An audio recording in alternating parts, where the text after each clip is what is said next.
오늘은 예수님이 부활하신 지 28일째 되는 날입니다. 교회력으로는 부활 5주일입니다. 참 세월 빨라요. 엊그저께 부활절 지낸 것 같은데 벌써 한 달이 됐습니다. 그렇죠? 그리고 오늘 우리가 읽은 복음은 요한복음 13장 31절부터 35절까지의 말씀입니다.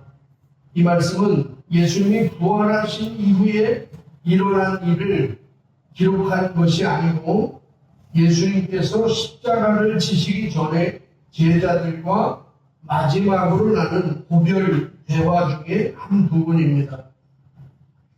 아마 이 부분을 오늘 복음으로 정한 이유는 이제 예수님께서 얼마 있으면 제자들 곁을 떠나고 또 승천하시고 제자들을 떠나시게 됨을 알기에 오늘 말씀을 복음으로 선택하지 않았나 그런 생각을 합니다. 먼저 오늘 복음은 예수님께서 가룟 유다에게 배신당할 것을 예고하신 바로 다음에 나오는 말씀입니다.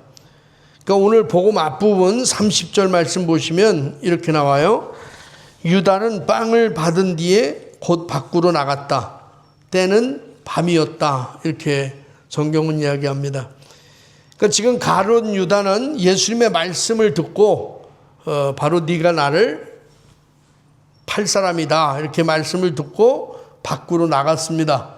밖으로 나가자마자 때는 뭐라고요? 밤이었다. 이렇게 얘기해요. 지난 주일에도 이와 비슷한 말씀이 나왔어요. 봉헌주일 축제를 봉헌했는데 그때도 때는 뭐다? 겨울이었다. 이렇게 지난 주일엔 얘기하잖아요. 근데 오늘은 밤이었다. 이렇게 얘기해요. 이게 뭐냐면 지금 가룟 유다의 영적 상태가 그렇다는 거예요. 예수님과 함께 식탁에서 있다가 벗어나니까 그냥 밤이 되더라. 다시 말해서 말씀에서 벗어나니까 곧바로 영적 밤으로 이어지는 것이죠. 오늘 우리의 신앙생활도 사실은 마찬가지예요. 주님과 함께하는 그 자리, 그죠? 즉 한시라도 하나님의 말씀에서 벗어나면 영적 밤이 오는 거예요. 혹시 우리 안에 아직도 영적인 상태가 밤인 분이 계시다면 잠에서 깨어나시기 바랍니다. 영적인 밤에서 벗어나야 돼요. 말씀에서 벗어나면 영적으로는 밤이 되는 거죠. 자, 그러니까 오늘 말씀은 가룟 유다가 예수님을 팔아넘기고 배신할 것을 예언하신 바로 그날 밤에 나머지 11제자에게 예수님께서 주신 말씀입니다. 그래서 34절 보시면 이래요. 나는 너희에게 새 계명을 주겠다. 서로 사랑하여라. 내가 너희를 사랑한 것처럼 너희도 서로 사랑하여라. 어쩌면 예수님의 이 말씀은 유언적인 말씀입니다. 그죠? 조금 있으면 이제 돌아가셔요. 십자가에 돌아가실 상태인데 마지막으로 유언하시면서 너희는 서로 사랑하여라. 그런데 예수님이 이 말씀을 하실 때 제자들은 어떤 상태였냐면 공간복음 이렇게 평행본문을 보면 누가복음 22장 24절을 보시면 제자들의 상태를 이렇게 얘기해요.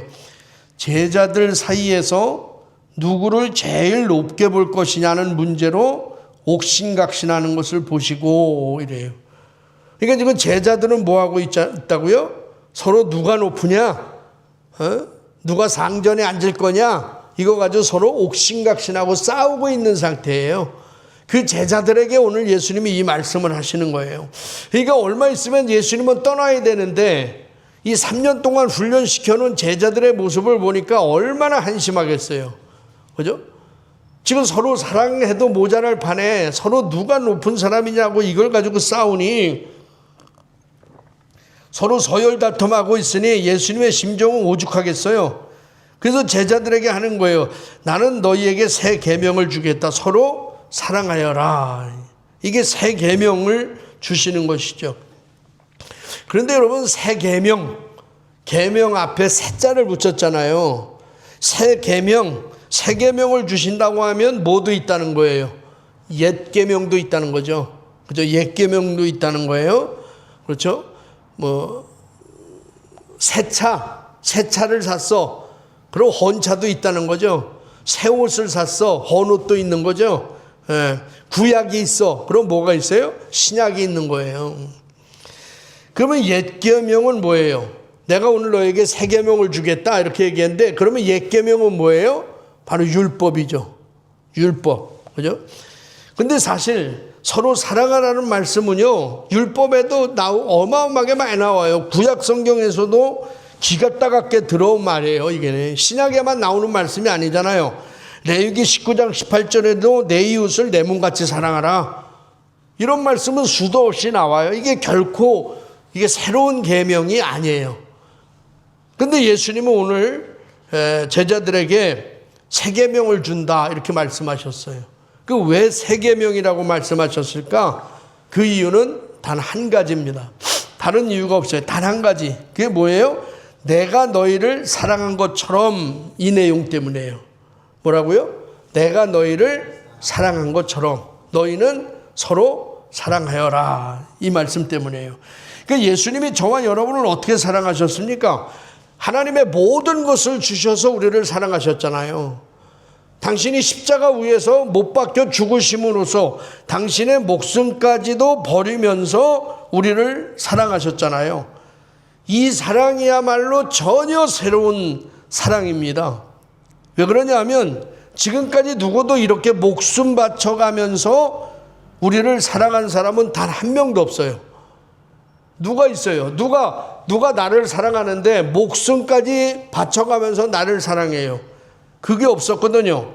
모세가 이스라엘 백성을 40년 동안 인도할 때도 목숨 바쳐서 사랑했나요? 그렇지 않아요. 아브람도 마찬가지예요. 자기의 목숨까지 바치면서 사랑했나요? 그렇지 않아요. 그 위대한 다윗 왕도 백성들을 위해서 자기의 목숨을 바쳤나요? 그렇지 않아요. 오직 예수님만이 저와 여러분을 위해서 십자가에서 목숨까지 내놓으면서 사랑하신 거예요. 그렇기 때문에 내가 너희를 사랑한 것처럼 서로 사랑하여라. 이것이 바로 새 계명이 되는 것입니다. 그런데 우리가 깊이 생각해 봐야 할 것이 있어요. 내가 너희를 사랑한 것처럼 너희도 서로 사랑하여라. 어떻게 해요? 서로 사랑하여라. 이 얘기예요.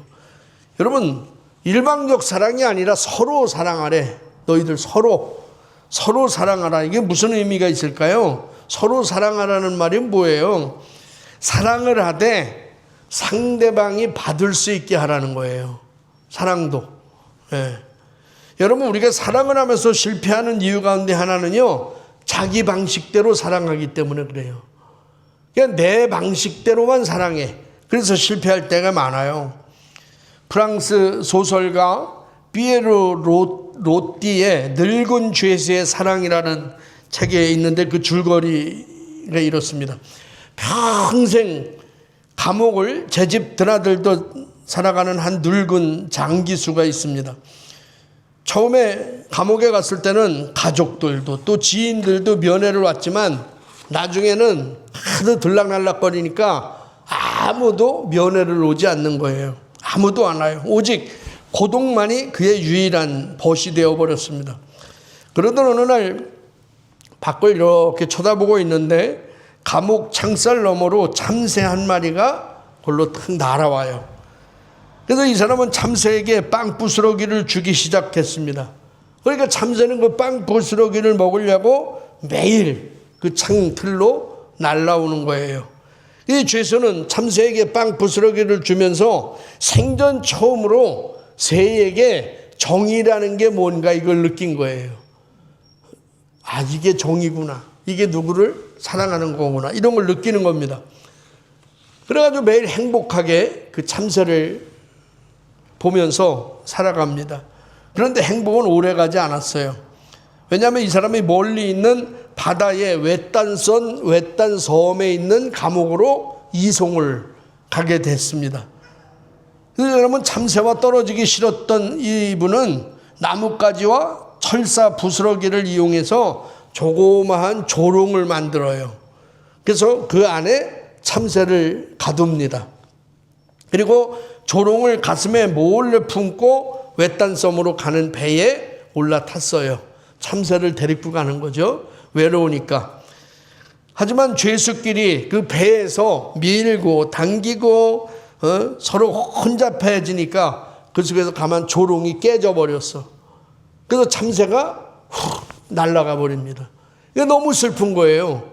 근데 이 참새가 이 조롱을 벗어나서 쭉 날아가다가 얼마 가지 못해가지고 바다에 그냥 푹 빠져요. 그 참새가 빠졌다고 아무리 외쳐도 배는 누가 그거 가지고 세워주겠어요? 갑판에서 참새를 내다보는데 얼마 있지 않아서 바닷속으로 푹 잠겨요. 참새의 죽음을 보고 이 죄수는 너무너무 슬퍼합니다. 이게 무슨 내용이에요? 참새가 왜 많이 날아가지 못했냐면 나중에 보면 도망가지 못하도록 자기와 오래오래 살고 싶어서 참새의 꼬리를 자른 거예요. 이 양반이. 그러니까 많이 날아가지 못하고 그냥 빠져 죽은 거죠. 무슨 내용이에요? 자기 방식으로만 사랑하지 말라는 거예요. 사랑을 하더라도 상대방을 배려해야 한다는 거예요. 그런 얘기예요. 그러니까 자기 참새를 사랑한다는 것이 꼬리를 자르고 자기 혼자 오래 간직하고 싶은 건 자기 방식이잖아. 자기만을 위한 생각이죠. 여러분, 상대방이 좋아하는 것으로 사랑을 해야 돼요. 사랑은 일방적인 게 아닙니다. 그래서 예수님이 서로 사랑하라는 거죠. 또 서로 사랑하라는 말씀 가운데는요, 사랑을 받을 줄도 알아야 한다는 거예요. 사랑을 할 줄도 알아야 되지만 사랑을 받을 줄도 알아야 돼요. 의외로 여러분, 우리 주변에 사랑받을 줄 모르는 사람이 얼마나 많은지 몰라요. 우리가 사랑을 말할 때 자꾸 사랑을 해야 한다는 강박증에 빠지는 경우가 많아. 사랑은 할 줄도 알아야 하지만 받을 줄도 알아야 합니다. 남들의 사랑을 고맙게 받고 그 사랑을 귀하게 여길 줄도 알아야 돼요. 누군가가 나에게 뭔가 사랑을 이렇게 주잖아요. 그게 자존심 상해하는 사람도 있다니까. 지가 뭔데 나에게 이래. 이런 사람도 있어요. 이게 받아들일 줄 알아야 돼서 누군가 나에게 사랑을 표현하면 말로 표현해서 아유 감사합니다. 고맙습니다. 이게 사랑을 받는 거잖아요. 저는 오늘 예수님께서 제자들을 향해서 마지막으로 너희가 새 계명을 주는데 너희 서로 사랑해. 제자들을 향해서 이렇게 말씀하시잖아요. 근데 오늘 이 본문을 보면서 이런 생각을 해봐요. 예수님이 제자들에게 야, 너 싸우지 말고 누가 높은 자리에 앉을 거냐 이런 거 가지고 싸우지 말고 서로 사랑해야 돼. 서로 사랑해. 그래서 바울 아버지는 서로 사랑하세요. 싸우지 마세요. 이제 서로 사랑해.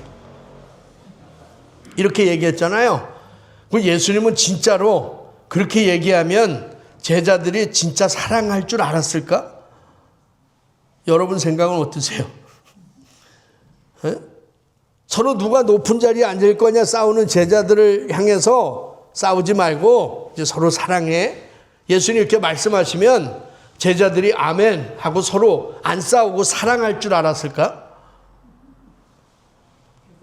저는 의문입니다. 예를 들어 이런 거예요. 우리가 자식을 키울 때 매번 공부 안 하고 그냥 밴들밴들 학교 갔다 오면 노는 애들 있잖아요. 게임만 하고 반에서 꼴등하고 전교에서 하여튼 10등 안에 드는 그런 애들이 있어요. 그런 애들에게 부모가 뭐라 그래요? 야, 넌 내가 보니까 공부할 스타일은 아니다. 때려쳐. 공부하지 마. 지금부터 그냥 공부하지 말고 놀아. 이런 부모 있어요? 그런 부모 없잖아요. 대들으면 야 공부 열심히 해서 1등 한 번만 해봐. 그래서 반에서 중간에 한번 들어봐. 이번에 시험 잘 봐서. 자식들한테는 부모는 다 이렇게 얘기하잖아. 수완 어머니 그죠? 근데 그렇게 얘기하면서 진짜 이놈이 꼴등하던 놈이 1등 할 줄 알고 그런 얘기하는 거예요? 에? 아니 매일 놀던 놈이 게임만 하던 놈이 야 제발 이번에 시험 잘 봐서 1등 한번 해봐 하면 진짜 그놈이 1등 할 줄 알고 부모는 그 얘기하는 걸까? 그런 건 아니잖아요. 그래도 포기는 하지 마. 꼴통해서 그래도 10번째 안에는 들어봐. 포기하지 말고 그래도 해봐. 이런 얘기잖아. 아니, 자녀에게요. 야, 제발 술 좀 먹지 마. 이 얘기는요, 술 끊으란 얘기 아니에요. 그거 못 끊는다는 거 알잖아. 조금만 먹어라. 이 소리잖아요. 아닌가? 예수님도요, 제자들에게, 야, 서로 사랑해. 서로 사랑해. 싸우지 마. 서로 사랑해. 못할 줄 알 거야, 그게. 에? 그렇게 서로 사랑하지 않을 줄 알 거예요. 그러면서도 그렇게 말씀하시는 거야. 왜 그러냐면, 우리가 세상을 살다 보면요, 몇 번 제가 이런 얘기도 했지만, 젊었을 때 그 어르신들이 얘기하는 그 말씀들은 다 잔소리로 듣잖아, 젊은 애들은. 에? 부모가 얘기하면 다 잔소리라리고요. 어른들이 얘기하면 다 꼰대 소리 한다리잖아요. 맨날 라떼만 얘기한다리잖아, 어른들은. 그래가지고 사회 분위기가 요즘은 연세 드신 분들이 어디 가서 뭐 말 한마디 못할 분위기야. 얘기만 하면 꼰대라리고, 얘기만 하면 나이 먹은 사람이 잔소리 한다고 그런 얘기 하잖아요. 저도 그랬어요. 사도회장님도 젊었을 때 그러셨죠. 이거, 바울 아버님도 그러시지. 베드로는 지금도 그러지. 내가 뭘 하려면, 아우, 잔소리 되게 심하네. 이럴 거라고. 신자회장도 그럴 거야. 저도 그랬어요. 근데 어느덧 환갑이 넘어보고 나이 어느 정도 50줄 넘어가면요, 뭘 느껴? 아, 어른들의 말씀이 틀린 말 하나 없구나. 그걸 느껴요, 안 느껴요? 바울 아버님 느끼시지? 느끼죠, 에스더도. 그러면서 그 옛날에 내가 들었던 그 아버지의 말씀, 어머니의 말씀, 어른들의 말씀이 틀린 게 하나도 없는 거예요. 내가 나이 먹어보니까. 그러니까 나는 또 그 얘기를 자식들한테 또 얘기한다고. 그 자식들은 뭐라 그래요? 잔소리라고 또 얘기하는 거야. 근데 이 자식이 결혼해가지고 애도 나보고 어느 정도 크면, 아, 그때 아버지가 하셨던 그 말씀이 진리였구나. 또 깨닫는 거예요. 그렇죠. 이게 세상이라고. 그래서 연세 드신 분들이 하는 말씀은 다 지혜야, 지혜. 지혜로운 말이에요. 왜 이 얘기를 하냐면, 예수님 심정이 똑같다는 거예요, 지금. 예수님도 이걸 아셨다는 거예요. 지금 아무리 새 계명을 주고 서로 사랑하라 해도 너희가 못 지킬 것을 알아요. 그거 모르시겠어요, 예수님이? 알고 얘기하는 거예요. 그래서 오늘 복음 그 뒤에 37절, 38절 말씀 보면 이런 내용이 나와요. 주님, 어찌하여 지금은 따라갈 수 없습니까? 주님을 위해서라면 목숨이라도 바치겠습니다. 베드로가 이렇게 장담하자 예수께서는 나를 위해서 목숨을 바치겠다고? 정말 잘 들어두어라. 새벽닭이 울기 전에 너는 나를 3번이나 모른다고 할 것이다 하셨다. 이렇게 얘기해요. 그러니까 예수님은요, 지금 보세요. 베드로가 주님이 죽는 자리까지 나는 같이 가겠습니다. 이러니까 예수님이 뭐라래? 웃기는 소리 하고 있네. 너 새벽닭 울기 전에 나 3번 부인할 거야. 그러니까 예수님은 이미 알고 계신 거예요. 그죠? 베드로가 3번 부인할 것을 이미 알고 계신 거야. 아무리 네가 지금 네 열정으로, 네가 네 결심으로 날 따르겠다고 얘기하지만 너 좀 있으면 나 3번 부인해. 예수님은 이미 다 아시는 거예요. 네 결심만으로는 안 돼, 인생이라는 게. 이걸 다 아시는 거죠. 그럼에도 불구하고 왜 서로 사랑하라는 새 계명을 주셨을까 하는 거예요. 지금 당장 서로 사랑하지 못할 거 안 되니까. 지금 당장 너희가 그렇게 살지 못할 걸 알아요. 그럼에도 불구하고 예수님은 왜 새 계명을 주셨을까 하는 거예요. 왜요? 왜 주셨을까? 언젠가는 그렇게 살 걸 알기 때문에 그래요.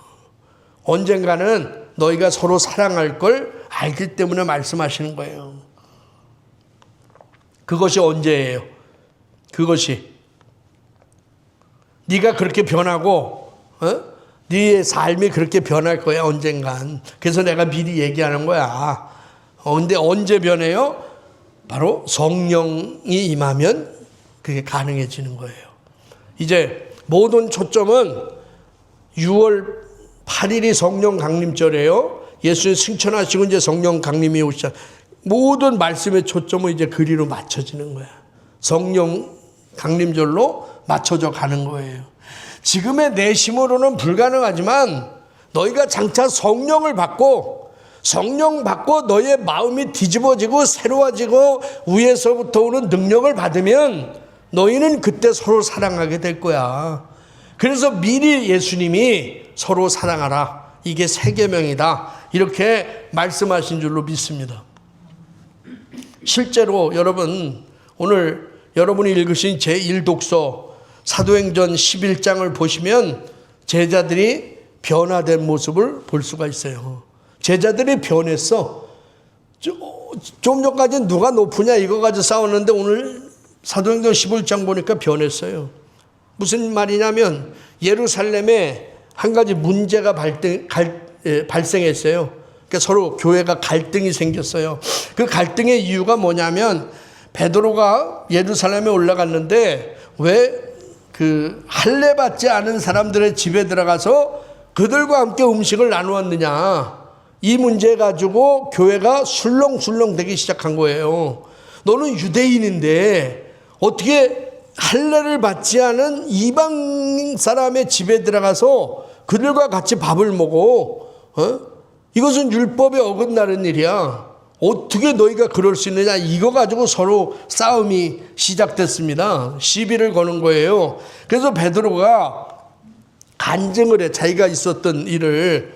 왜 그랬냐, 내가 왜 이방 사람들의 집에 들어가서 같이 밥 먹었느냐 하면 해가지고 쭉 설명을 하는 게 오늘 내용이에요. 내가 요바에 가서 기도를 드리고 있는데 갑자기 오후에 환상이 나타나는 거야. 신비로운 기도 중에 환상이 나타나는데 하늘에서 네 교퉁이를 맨 보자기 같은 바구니가 쫙 내려오더니 하나님의 음성이 나에게 들렸어.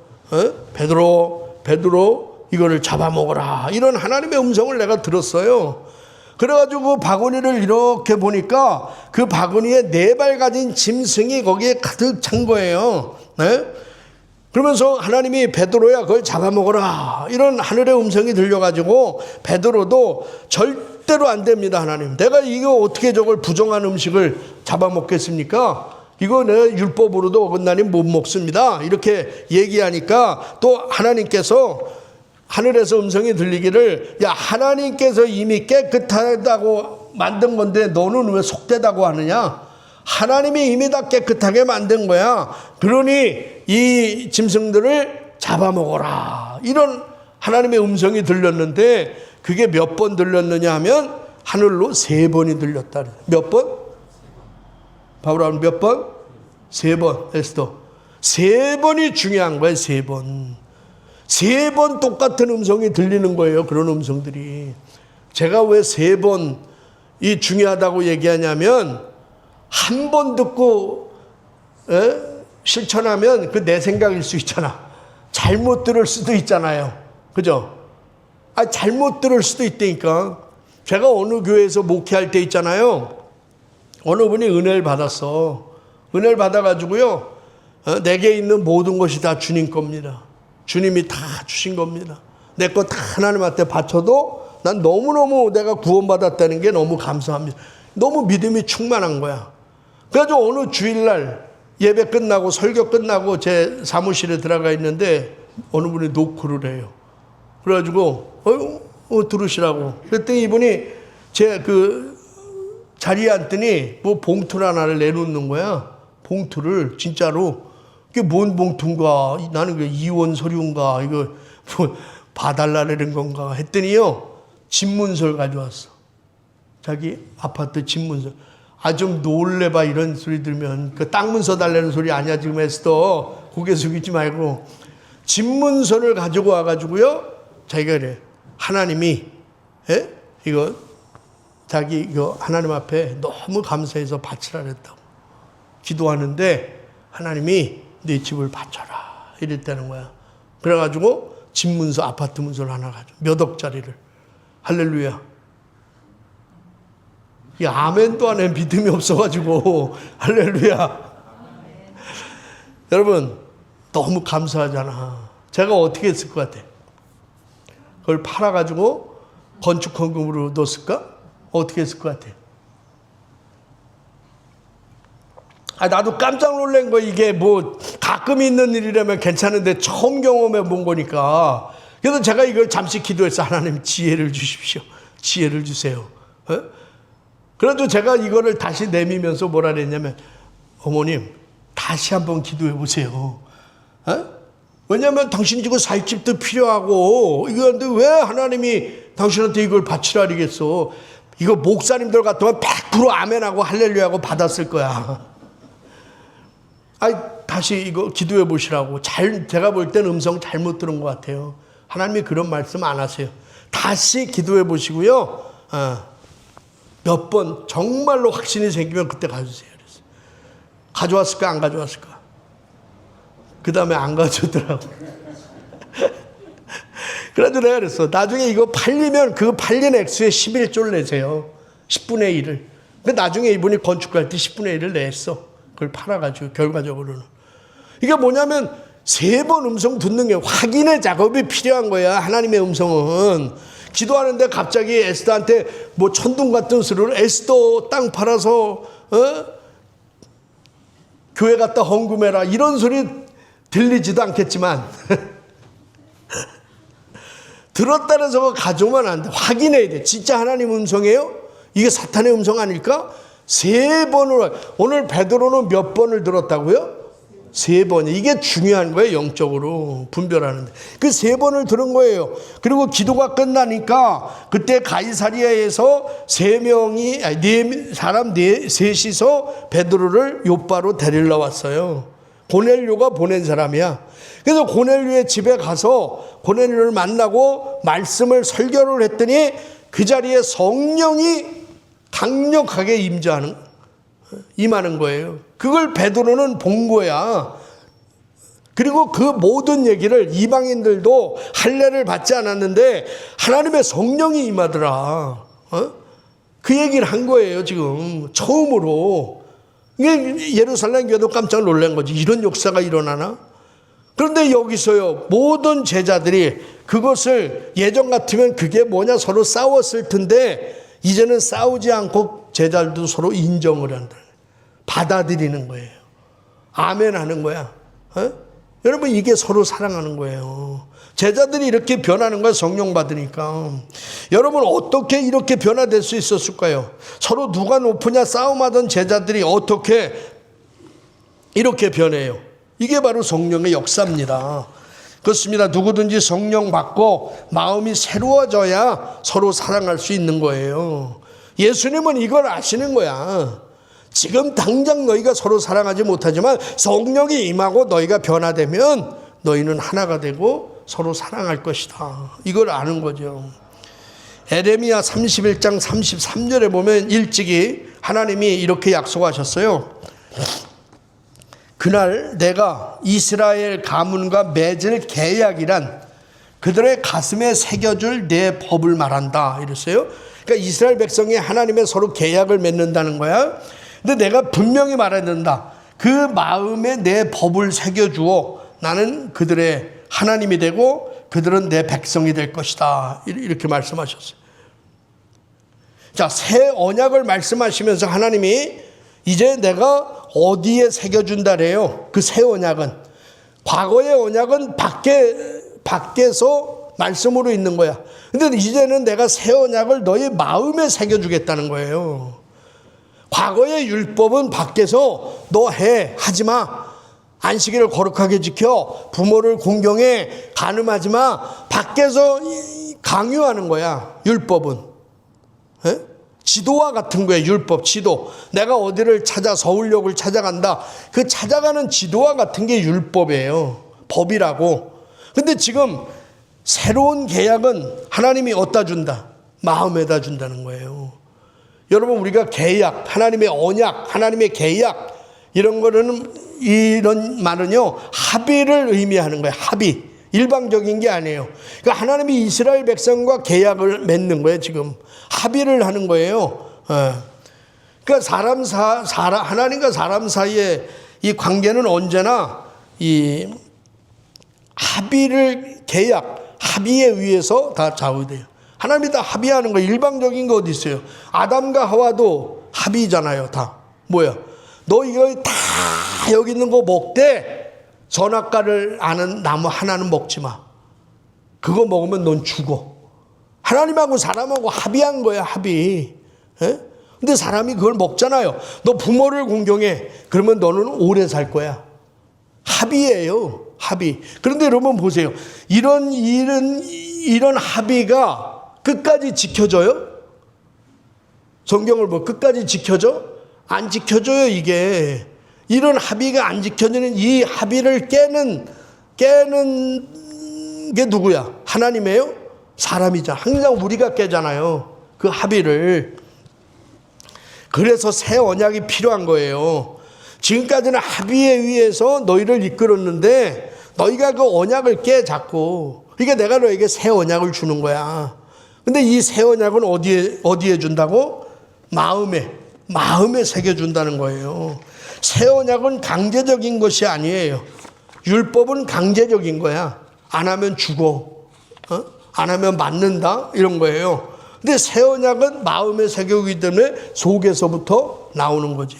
예를 들어 이런 거예요. 제가 이거 수십 번 얘기했는데 제가 중학교 다닐 때 난이산을 넘어서 학교를 다녔다 그랬잖아요. 한 10리가 넘는 산이야. 그러니까 1시간 반을 산을 꼬박 넘어가지고 학교 갔다가 또 꼬박 넘어와야 돼. 그러니까 하루에 한 3시간, 4시간을 걷는 거에 그냥 다 버리는 거예요. 그 시간에 학원 다니고 공부했어 봐 내가. 에스더는 고등학교 강원도에서 다녔어요? 그러면?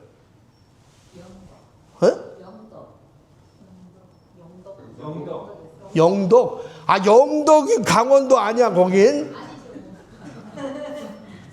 영덕도 촌이지. 시골에서 학교 다니는 건 쉽지 않아요. 버스가 없어가지고. 그죠?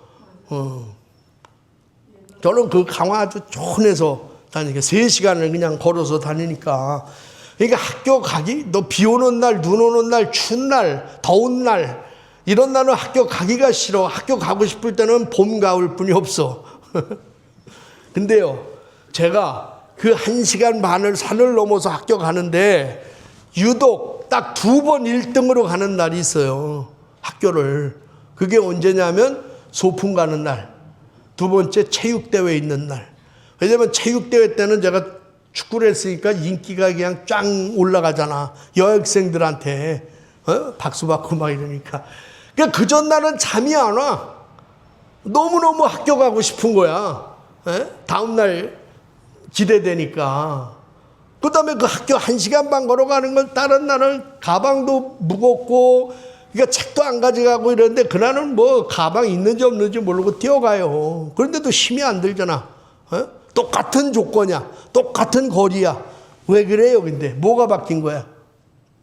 뭐가? 마음 하나 바뀐 거예요.